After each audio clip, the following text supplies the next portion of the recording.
Hello everyone, তোমরা সবাই কেমন আছো? আশা করি সকলে ভালো আছো। আমার এই ছোট্ট ব্লগে সকলকে স্বাগত। তো এই বৃষ্টি ভরা দিনে তোমরা সবাই কেমন আছো? আমি ভালো আছি। আর আমি এখন রান্নায় চলে এসেছি। তো আমি আজকে রান্না করছি আলু পোস্ত, মুসুর ডাল আর হলো শোল মাছের ঝোল। আমার ছেলে যেহেতু শোল মাছের ঝোল ভালোবাসে, তার জন্য খালি ওর জন্য শোল মাছ করছি। আমি খুব একটা ভালোবাসি না শোল মাছ খেতে, কেমন কেমন একটা যেন লাগে। আর হচ্ছে আলু পোস্ত করছি। তো আলুগুলো আমি ধুয়ে নিচ্ছি ভালো করে। আর এবার আমি পোস্তটা বেটে নেব শিলে। পোস্তটা যেহেতু মিক্সিতে ভালো বাটা হয় না, তার জন্য শিলে বাটাতে আমি পছন্দ করি। আর শিলটা আমি খুব ভালো করে ঢেকে রাখি, কেননা শিলটা ঢেকে না রাখলে না আরশোলা বা মাকড়সা আছে, ওরা হলো রাত্রিবেলাতে আমি দেখেছি, অনেক দিনই দেখেছি, ওই যে ফাঁকে যতই পরিষ্কার করি তবু একটু একটু দানার লেগেও থাকে এই যে পেস্টটা করি তার পেস্টে। তো তার জন্য ভালো করে মুছে ধুয়ে রেখে দিই, যাতে কোনো রকম পোকামাকড় ওর ভিতরে কিছু খেতে না পারে। তো এই দেখো আমার পোস্ত বাটা হয়ে গেছে।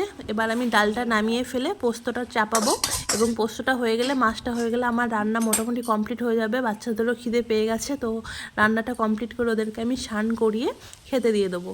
তো আজকে সব কিছুই লেট বৃষ্টির জন্য, তো আমার স্নানও দেরি হয়ে গেছে। স্নান টান করে আমি এখন পুজো দেবো, পুজো দিয়ে তারপরে আমি খাবো। তো আমার এই দেখো ডালটা সোমবারা দেওয়া হয়ে গেছে। এবার আমি ওদেরকে দেখে আসি, চলো কি করছে ওরা। তো দেখো দুই ভাই বোনে মিলে কি করছে, ওদের কি কীর্তি হলাম। বুনু শাড়ি পরছে, আর দাদা হলো শাড়ি পরিয়ে দিচ্ছে বুনুকে। বুনু হলো শাড়ি পরতে খুব ভালোবাসে। ও হলো ওড়না পেলেই সেটাকে শাড়ি করে পরে নেয়, তারপরে একটু নাচা শুরু করে দেয়। ওর দাদা গান করছে আর ও হলো নাচছে। তো দেখো নাচের স্টাইলটা খালি দেখো, স্টেপ দেখো, ঠিক আছে।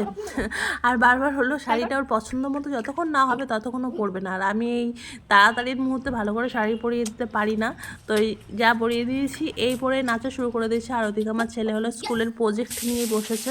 তো চলো আমি লাস্ট যেটুকু আমার রান্না আছে আমি কমপ্লিট করে আসি, নাহলে খুবই দেরি হয়ে যাবে।